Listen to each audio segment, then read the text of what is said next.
Bueno, Luis Leal es Data Scientist, Shun de PayPal, y es docente en la Universidad de Galileo en Guatemala.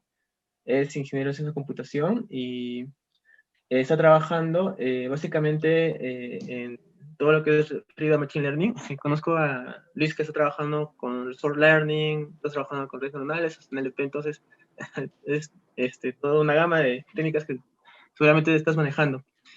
Y bueno, te doy la posta para que puedas exponernos tu charla y bienvenido. Bueno, muchas gracias por la presentación y por la introducción, perdón, y gracias por la invitación. Y entonces voy a empezar, solo voy a activar la pantalla completa. Entonces, como Jefferson mencionó, pues también es una aplicación médica, aunque creo que bastante más simple y sencilla que lo que acabamos de ver. ¿Y de qué se trata o cuál es el nombre del proyecto? El nombre del proyecto es COM-LSTM para diagnóstico médico, muchos a uno. A lo largo de la charla creo que esto va a quedar más claro o a qué se refiere el muchos a uno. Este es un proyecto independiente y por lo tanto hay algunas restricciones que tuvimos. Uno es que es un dataset custom. Este nos lo proveyó un laboratorio médico acá en Guatemala, muy, muy pequeño para los estándares actuales de Deep Learning. Es más o menos de 1000 pacientes, creo yo. Si no recuerdo mal, eran 764 o algo cercano a eso. Entonces es algo muy pequeño para los estándares actuales de Deep Learning.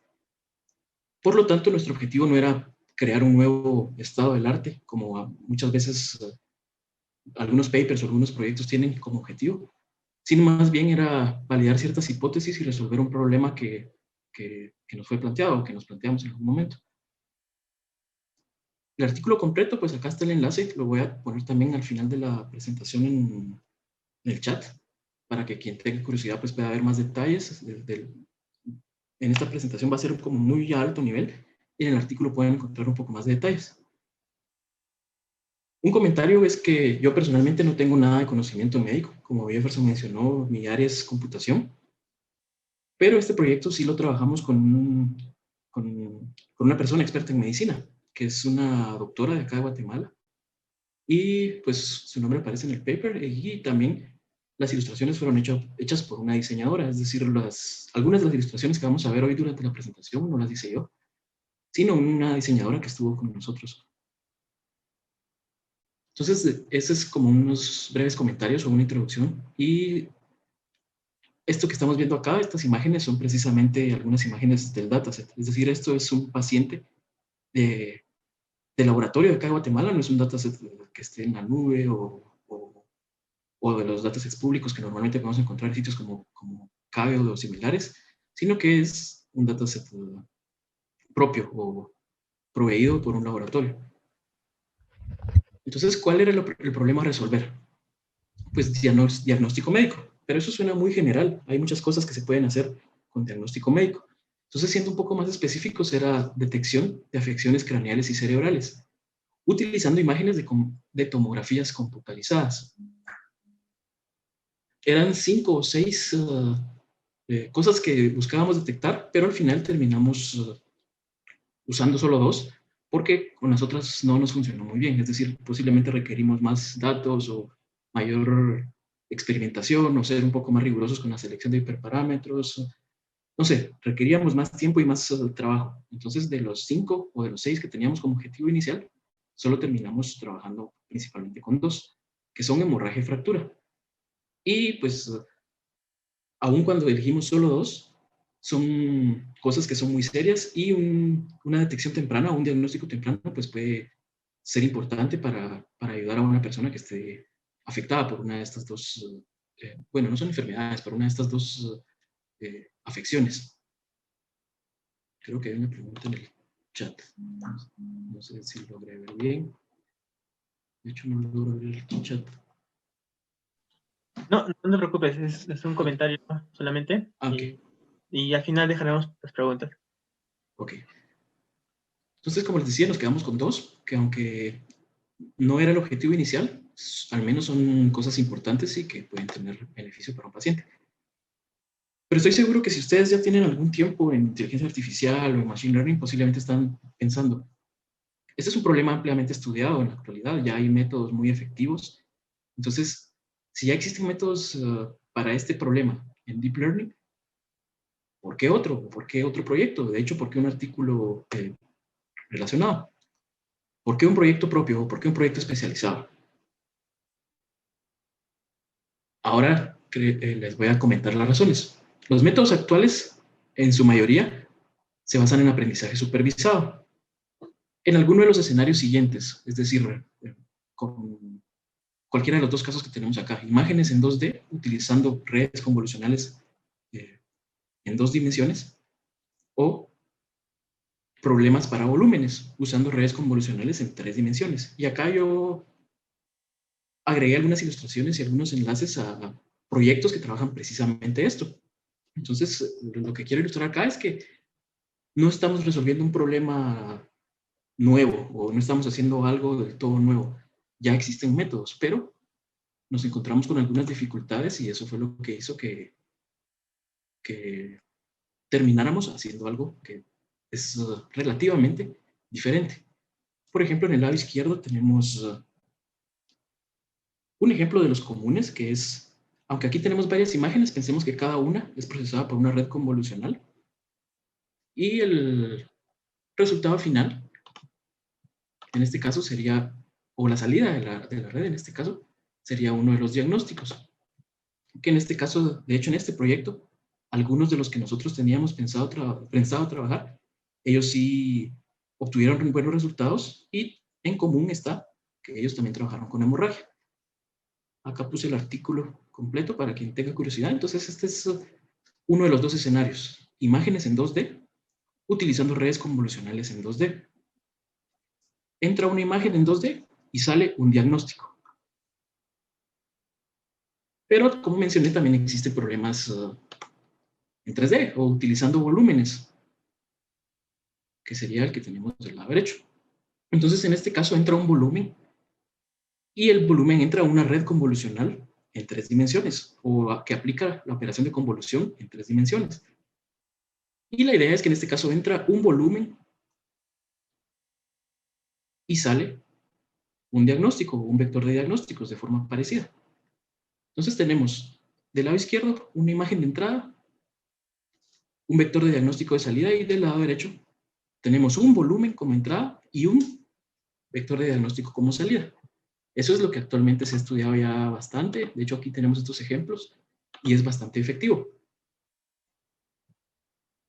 Entonces, un poco más de detalles de esto, pues esto lo podemos resolver con aprendizaje supervisado, teniendo como entrada, en el caso de 2D en particular, una imagen y un diagnóstico asociado a esa imagen. Y aplicamos aprendizaje supervisado para obtener una función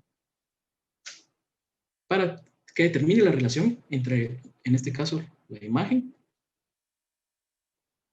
y en este caso, el diagnóstico. Hasta ahora nada extraño, nada diferente, lo común que hacemos con cualquier tipo de imágenes en aprendizaje supervisado. Pero algo que hay que tener en cuenta o que hay que recordar es que esto requiere un dataset etiquetado, como en cualquier caso de aprendizaje supervisado. Etiquetado siempre para cada imagen el diagnóstico correspondiente. Entonces, esto es para los métodos actuales o los métodos comunes para imágenes en 2D. ¿Qué pasa cuando hablamos de casos en 3D o de volúmenes? Posiblemente esto sí sea un poco nuevo para algunos, porque es menos común que el caso 2D. Entonces hay métodos para volúmenes en 3D y resulta que estos se pueden aplicar en medicina porque hay muchos formatos de imágenes para crear representaciones en 3 dimensiones de cierta región del cuerpo estudiada. En este caso es la región craneal, pero también hay, los médicos también lo utilizan, por ejemplo, para el pecho, para problemas pulmonares, etc. Entonces, estos formatos muchas veces son formatos especializados que logran reconstruir una representación 3D de una imagen a partir de una colección de imágenes en 2D y la metadata de estas imágenes.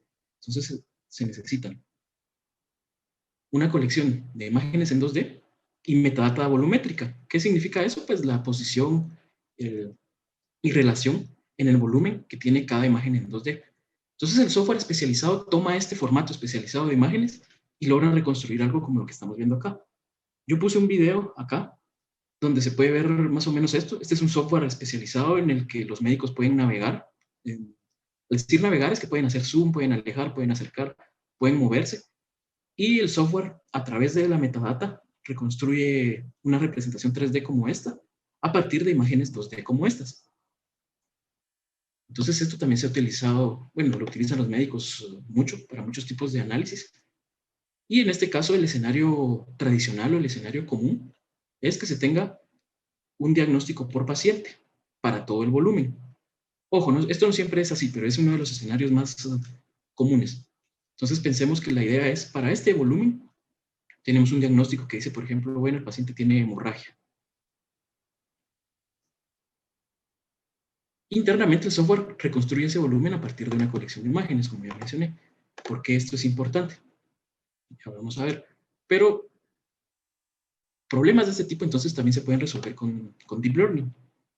En ese caso también aprendizaje supervisado, como vimos, en donde en este caso pues la entrada ya no es en 2 dimensiones, sino es en 3 dimensiones, pero sigue siendo una única entrada X.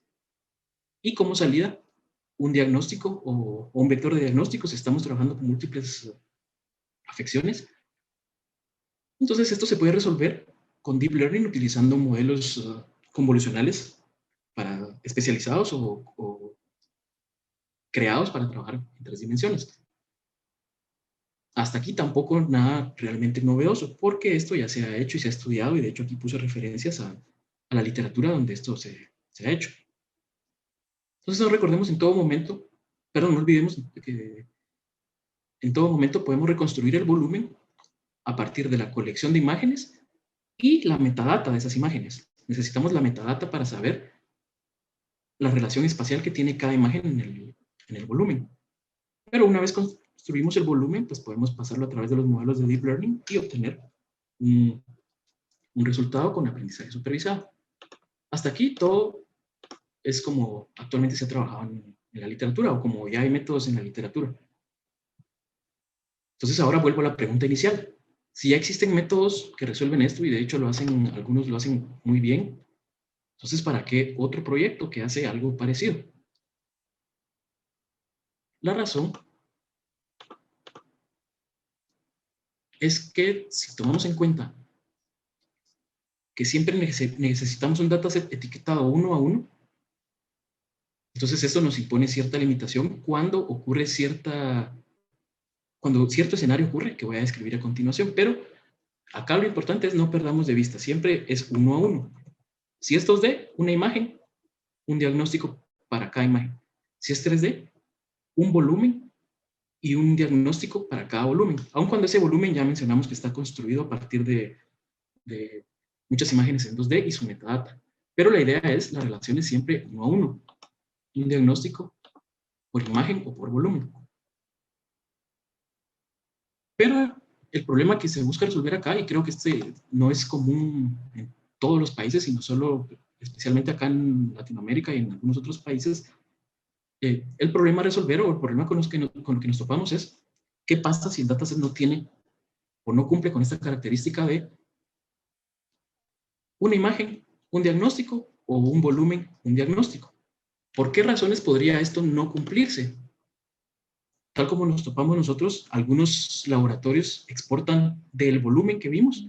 Las imágenes en 2D las exportan a otro formato más común, por ejemplo JPG, y la almacenan en el equipo de cómputo del laboratorio en este formato, posiblemente por razones que yo no conozco del todo, o porque las otras imágenes que vimos requieren formatos especiales, software especial. Muchas veces ese software es pagado, y en otros casos simplemente porque estos formatos comunes de imágenes requieren menos almacenamiento en disco. Entonces, sea la razón que sea, es posible toparse con casos en donde el laboratorio exporta el volumen 3D, mejor dicho, exporta las imágenes de volumen 3D a una secuencia de imágenes o a una colección de imágenes en 2D. ¿Cuál es el problema? que durante el proceso de exportar las imágenes en 2D, la metadata se pierde, porque estamos transformando a un formato que no maneja la metadata como lo hacían los formatos médicos originales. Si se pierde la metadata, entonces hay un problema serio, y es que no se puede reconstruir el volumen. No podemos ir de las imágenes 2D al volumen porque simplemente perdimos la relación espacial que tienen las imágenes entre sí. Entonces esa es la motivación de este proyecto. ¿Por qué razón? Porque entonces en este dataset teníamos muchas imágenes, pero un único diagnóstico. Eso en caso de que ya existiera, obviamente, un dataset, perdón, un archivo histórico en donde el médico ha anotado o tiene guardada la información de diagnóstico de cada paciente. Entonces ahora para cada paciente hay una colección de imágenes, pero un único vector de diagnóstico para ese paciente. Entonces tenemos una relación muchos a uno, y disculpas por mi letra, esto siempre me sale malísimo, pero lo que aquí dice es muchos a uno. Cuando se hace este proceso de exportar las imágenes a 2 dimensiones a partir del volumen.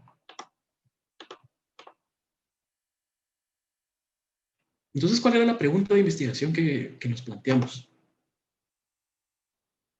¿Cómo podemos crear un algoritmo basado en Deep Learning para diagnóstico médico, pero bajo este escenario? Y acá algunas de las limitaciones de por qué no podíamos utilizar directamente uno de los métodos comunes o tradicionales.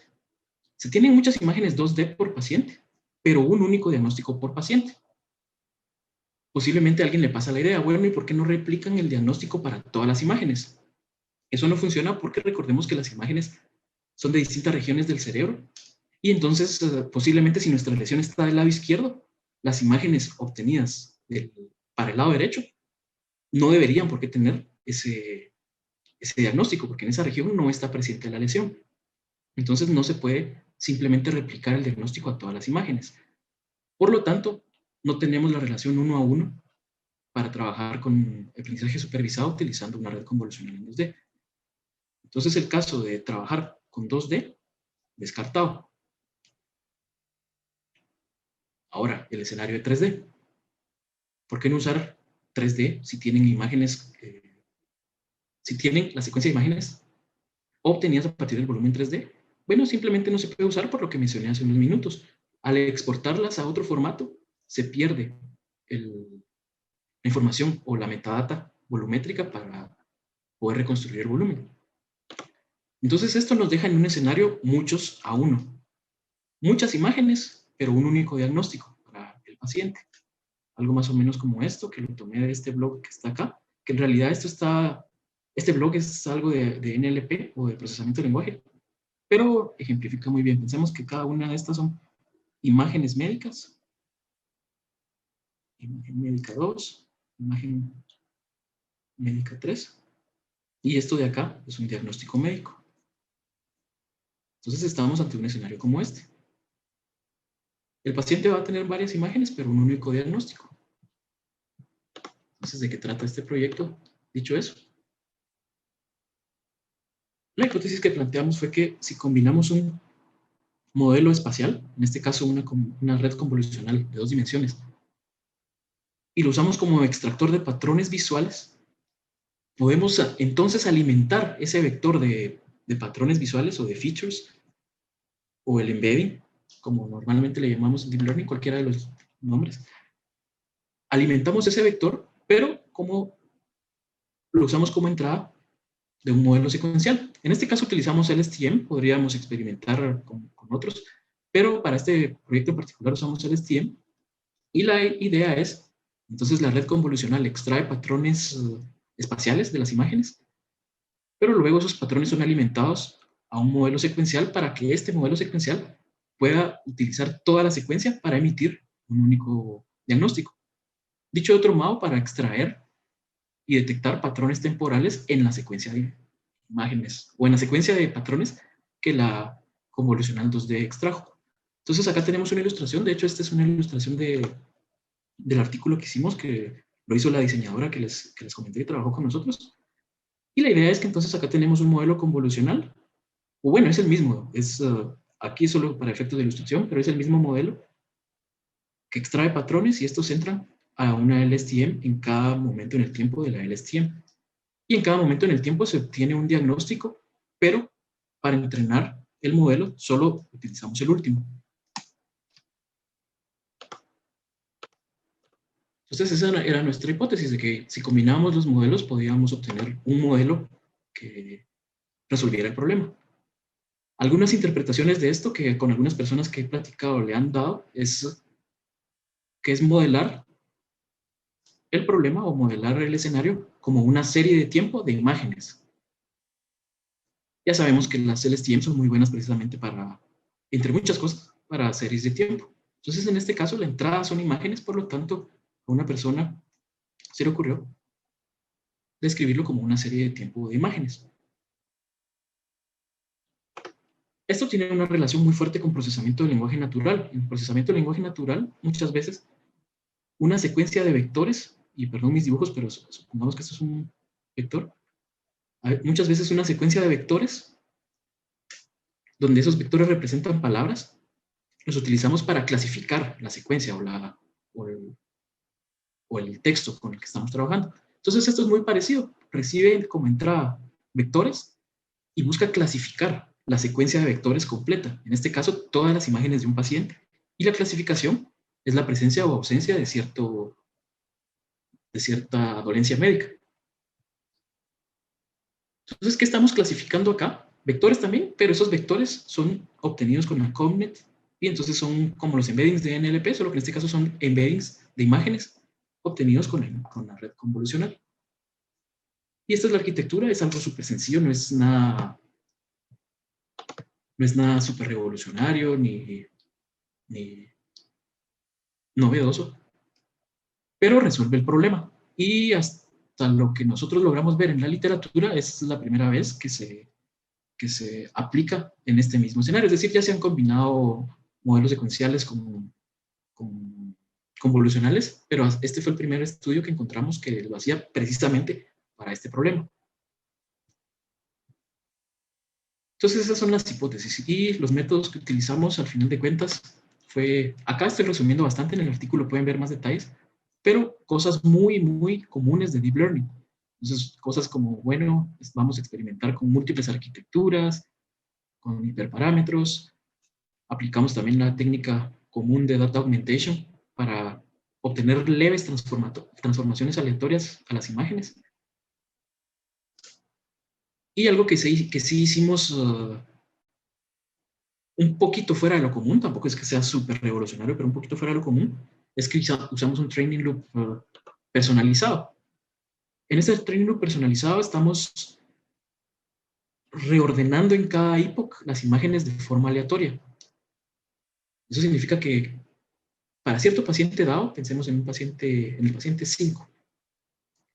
En el primer epoch las imágenes van en cierto orden. En el siguiente epoch, para el mismo paciente las imágenes van en otro orden. ¿Por qué razón? Porque yo tengo la hipótesis de que si presentábamos en todos los epochs las imágenes en el mismo orden, el modelo podía sobreajustarse al orden en el cual las imágenes son presentadas. Cosa que no queríamos, porque en realidad no nos importa el orden. En realidad no hay una noción de orden en este problema. Entonces hice esto para romper posibles correlaciones entre el orden de las imágenes y el diagnóstico.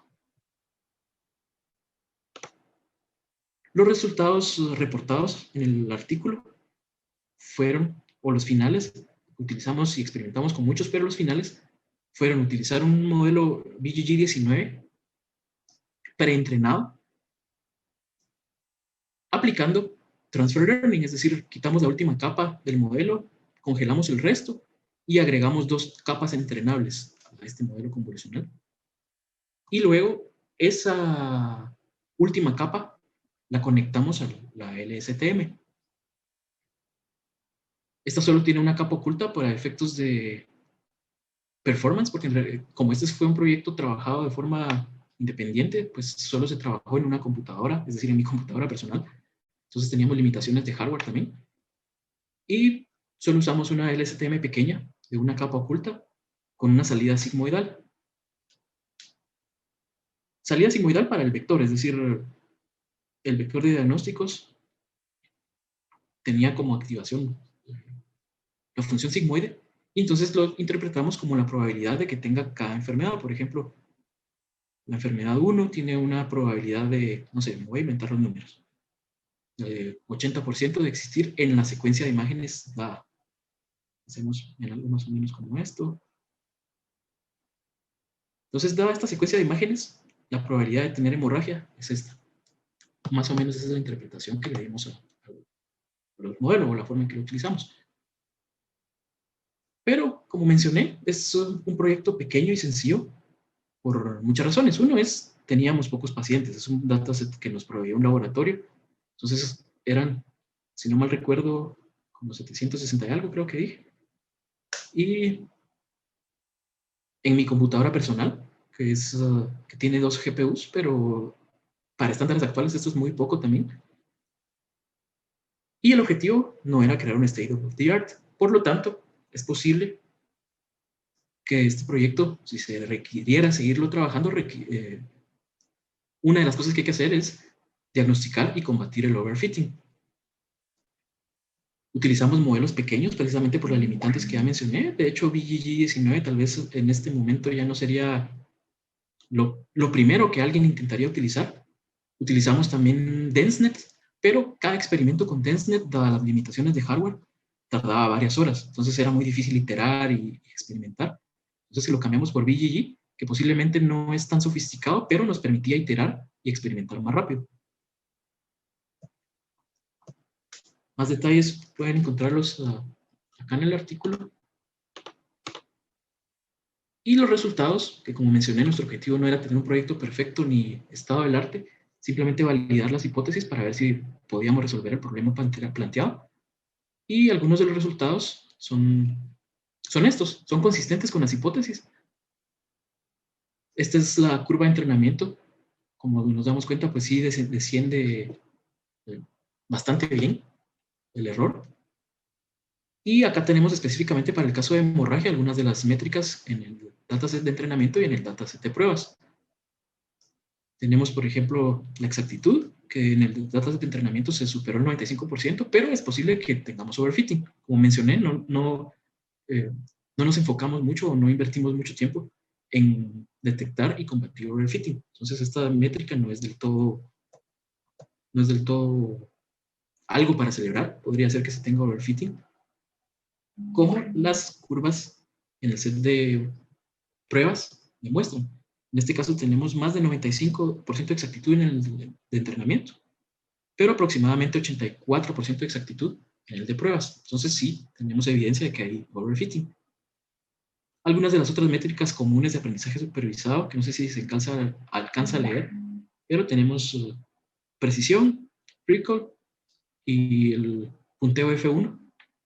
Entonces, si nos damos cuenta, el recall no se comporta muy bien, pero en forma general, el score F1, que era en el que nos estábamos enfocando, pues sí tiene una tendencia en el set de pruebas a incrementar. Entonces, estas son buenas noticias, pero no, obviamente se requiere más trabajo y afinarlo más, porque en el set de pruebas solo llegó a 0.75 en el punteo F1. Pero aún así cumple con nuestros propósitos, porque nuestro propósito no era deployar esto en un sistema de producción, sino simplemente validar las hipótesis y ver si este enfoque era factible para resolver el problema. Entonces, para los objetivos que teníamos con el proyecto, sí se cumplieron. ¿Cuáles son los siguientes pasos? Y ya casi estoy terminando. ¿Cuáles son los siguientes pasos? Pues hay muchas cosas que creo que se pueden seguir haciendo. Uno es evaluación más rigurosa y extensiva. Obviamente, de los resultados de la evaluación posiblemente se requieran tomar acciones, como por ejemplo una selección más rigurosa de arquitectura, hiperparámetros, etc. Con más recursos de hardware, podríamos incluso experimentar con modelos más sofisticados. De hecho, lo hicimos, como les mencioné, pero era muy tardado, muy difícil. Entonces, con más recursos de hardware, pues posiblemente podríamos hacer cosas un poco apegadas a lo que se está haciendo recientemente con Deep Learning. Otra cosa que creo que sería interesante o importante hacer es evaluar el orden aleatorio por epoch que les comenté que apliqué. Eso porque yo tenía la hipótesis de que si hacíamos esto se iba a romper la correlación entre el orden que es de las imágenes con el diagnóstico. Pero eso habría que evaluarlo para determinar si en realidad sí ayudó, tal vez no ayudó en nada, o tal vez incluso perjudicó. Entonces eso es algo que también habría que evaluarse. Algunas otras ideas que he tenido es introducir mecanismos de atención y analizar con los mecanismos de atención qué imagen en la secuencia es a la cual se le presta más atención cuando se está emitiendo cierto diagnóstico. Esto porque creo que podría ser útil para un médico, es decir, asumamos que un médico está apoyándose de una herramienta como esta, podría serle útil decir, bueno, la imagen que está determinando o a la cual más atención se le está prestando para determinar que una persona tiene hemorragia es, por ejemplo, a la quinta imagen. Entonces, tenemos la secuencia de imágenes acá y la distribución de probabilidad del mecanismo de atención tal vez nos va a decir, bueno, dibujé solo 5, voy a dibujar uno más. Tal vez el mecanismo de atención, su distribución de probabilidad diría, a esta imagen de aquí es a la que más atención se le está prestando al emitir el diagnóstico. Y estos son un intento de barras para ejemplificar la probabilidad, no me salió muy bien, pero la idea es, tal vez se puede analizar, y en este caso la quinta imagen es a la que el modelo más atención estaba prestando cuando emitió el diagnóstico. Estas son solo ideas, es decir, eso no lo evaluamos, simplemente lo pensamos como posibles siguientes pasos. Incluso otra idea es quitar totalmente la LSTM y experimentar solo con modelos basados en atención. Ya algunos han hecho esto para imágenes, pero hasta el momento no sé si ya se hizo para imágenes médicas. Entonces la idea es hacer algo basado completamente en la atención como transformers y eliminar la LSTM. Otra de las cosas que creo que se tiene potencial para hacer es el dataset original, que es como mencioné, un dataset propio de un laboratorio, contiene un expediente por paciente. En ese expediente, el médico, en su lenguaje natural, emite un diagnóstico y una conclusión. Entonces, para este proyecto en particular, la doctora que les conté al inicio con la que trabajamos, leía cada expediente y manualmente etiquetaba con alguna de las dolencias que estábamos buscando detectar en un Excel. Entonces ella agarraba como entrada el expediente del paciente, ella manualmente lo leía y en un archivo de Excel iba anotando paciente 5, si tiene hemorragia, no tiene fractura, etc. Entonces creo que hay potencial para hacer algo de procesamiento de lenguaje natural utilizando como entrada los expedientes que la doctora utilizó para etiquetar a cada paciente. Incluso creo que también se tiene la posibilidad de experimentar a que el modelo no genere un vector de diagnóstico, sino que genere el diagnóstico que el médico emitió en su lenguaje natural, es decir, que el modelo tome como entrada las imágenes y genere como salida no un diagnóstico puntual o una probabilidad, sino que el texto que el médico escribiría. Por ejemplo, se observa que no sé qué, algo más, y el paciente presenta no sé qué, algo más, hemorragia. Y sé que mi letra es muy mala, pero aquí la idea es ejemplificar de que creo que se tiene la posibilidad de que el modelo, en lugar de emitir un único vector como resultado, obtenga o genere la secuencia que representa a la conclusión que el médico generó. Esas son algunas de las ideas para los siguientes pasos. Entonces, con eso termino y creo que tenemos reservado algo de tiempo para dudas y preguntas. Genial, muchas gracias por la exposición, Luis. Realmente el tema de área médica es muy apasionante y realmente no fue una excepción. Y bueno, hay algunas preguntas. Por ejemplo, acá preguntan si probaste el modelo COMP LSTM que recibe una imagen como tal y el LSTM utiliza capas convolucionales internamente. No sé si probaste ese modelo, el CLSTM. No, lo que probamos directamente fue la salida del convolucional, conectarlo a la LSTM. Probamos varios modelos convolucionales, pero todos cumplían con esta arquitectura de modelo convolucional, salida de la convolucional, entrada de la LSTM. Genial. Eh, bueno, por ahí preguntan también, ¿cuál ha sido la capacidad de los discos duros, perdón, de los GPUs? ¿Y cuánto tiempo te tomó entrenar el dataset?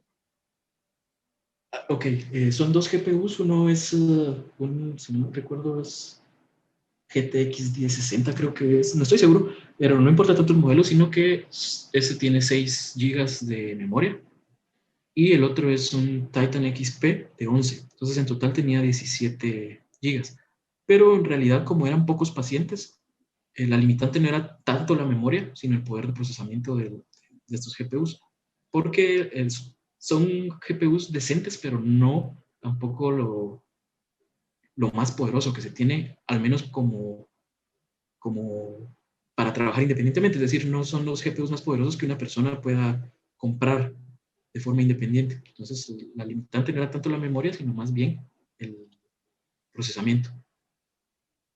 Súper, Bueno, creo que falta el tiempo. sí. Dado que experimentamos con muchos modelos, algunos recientes como DenseNet, etcétera, tardaban varias horas. Entonces, eso hacía muy lento y de hecho yo dejaba corriendo un experimento, me iba a mi trabajo, eso fue pre-pandemia, entonces todavía tenía que ir a oficina y regresaba en la noche a ver los resultados. Es decir, era bastante lento, llamémosle así. Luego, cuando decidimos cambiar por BGG19, los resultados se obtenían más o menos en cuestión de, no sé, 20 minutos, si no recuerdo mal. Entonces, eso me permitía experimentar más. Por lo tanto, por eso decidimos usar algo no tan sofisticado, pero que nos brindara agilidad para hacer los experimentos. Entonces, los resultados que reportamos en el paper son de experimentos que duran más o menos 20 o 25 minutos, si no recuerdo mal. Súper. ¿Qué es lo que te animó a desarrollar este proyecto? ¿Fue una propuesta de la doctora o fue una propuesta de repente de tu universidad donde tú trabajas? ¿Cuál fue el origen? Fue algo un poco extraño porque yo ya venía trabajando con cosas médicas y yo tenía un dataset muy parecido a este desde antes. Entonces yo estaba en ese entonces sacando una especialización en la universidad y teníamos que hacer un proyecto. Y esta doctora estaba en mi grupo de trabajo. Entonces yo propuse, bueno, podríamos utilizar eh, algunos de los datasets que yo ya tengo y buscar proponer un proyecto. Pero ella dijo, ¿por qué no mejor utilizamos una base de datos propia, no de Internet, sino una propia? Y cuando ella nos presentó el caso fue que descubrimos que se tenía este problema de que, porque dado que lo exportan a otro formato, entonces se perdían la metadata. Entonces eso para mí lo hizo más interesante porque los que yo tenía de Internet, pues en realidad ya como que muchos ya se ha trabajado bastante con ellos y ya hay soluciones y de hecho uno puede entrar a Kaggle y ver resultados muy buenos. Entonces el otro, el propio, por así decirlo, aunque era más pequeño y limitado, al menos a mí se me hizo más interesante porque tenía un reto adicional, que era esto de que teníamos un número variable de imágenes por paciente, pero un único diagnóstico para cada uno.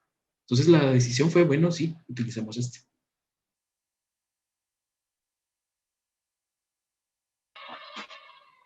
Genial. ¿Y podrías hablarnos un poco sobre ese tema del Future Engineering? Porque obviamente, seguramente es lo que más tiempo te demoró. Y bueno, obviamente también el tiempo de entrenamiento. Pero considero que ahí tuvo su complejidad el tema de intentar hacer el propio procesamiento de las imágenes que conseguiste. Sí, en realidad el Feature Engineering en este caso en particular no se aplicó mucho porque pues una de las promesas que Deep Learning nos da es el end-to-end, de que tenemos entrada y salida y no necesitamos tanta extracción de features manualmente, pero lo que sí se hizo fue, bueno, algo de lo que mencioné, la doctora manualmente clasificó cada expediente y creó un CSV o un Excel, no recuerdo, pero un archivo tabular donde ella leía el expediente de cada paciente y lo ponía en un Excel. Ese fue parte del preprocesamiento. Otras de las cosas que hicimos fue lo clásico para trabajar con imágenes en Deep Learning. Por ejemplo, un poco de transformaciones aleatorias para mejorar la generalización del modelo. Eh, También cosas comunes como por ejemplo el escalado y normalización de las imágenes para ponerlas en un rango, en el mismo rango en el cual estaba el modelo preentrenado. Porque cuando hacemos transfer learning con un modelo preentrenado, pues las imágenes tienen que tener las mismas estadísticas que el dataset original con el cual se entrenó este modelo preentrenado. Entonces, hicimos eso también.